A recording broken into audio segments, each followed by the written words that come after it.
নমস্কার। ফিটকিরি কিন্তু একটা অপরিহার্য জিনিস, যদিও বা সকলেই আমরা এর গুরুত্ব জানি না। যদি এর গুরুত্ব জানেন, আজ থেকেই এটা ব্যবহার শুরু করবেন। ফিটকিরি খুব ভালো অ্যান্টিসেপ্টিক। আমাদের বাবা ঠাকুরদারা আপনি খেয়াল করে দেখবেন যে যখন তারা দাড়ি কাটতেন তারপরে কিন্তু ফিটকিরি লাগাতেন অ্যান্টিসেপ্টিক হিসেবে। তারপর যদি আপনার মনে হয় বাড়িতে কোনো নেগেটিভ এনার্জি ঢুকছে বা বাড়ির বাস্তু ঠিক করতে হবে, তাহলে আপনি বাড়ির গেটে একটু কাছে কোনো গ্লাসে বা বাটিতে একটু ফিটকিরি দুটো লবঙ্গ যদি রেখে দেন, তাহলে কিন্তু আপনার বাস্তুর উন্নতি হবে।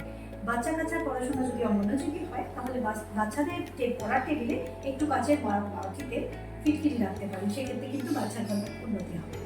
তৃতীয়ত, যদি ঘুম না আসে রাত্রিবেলা, অল্প সামান্য ফিটকিরি বালিশের তলায় রেখে ঘুম দেখবেন সুন্দর ঘুম আসছে। আবার কখনো যদি মনে হয় যে নতুন গাড়ি কিনেছেন বা নতুন কোনো জিনিস কিনেছেন, সেখানে নজর লাগার সম্ভাবনা আছে, সেক্ষেত্রেও কিন্তু আপনি একটা ফিটকিরি টুকরো ওই গাড়িতে বা আপনার নতুন জিনিসের মধ্যে রাখতে পারেন, তাতেও কিন্তু নেগেটিভিটি চলে যায়।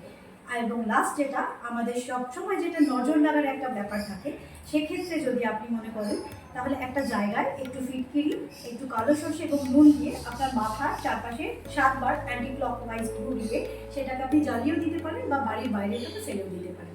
ভালো থাকুন, সুস্থ থাকুন, ধন্যবাদ।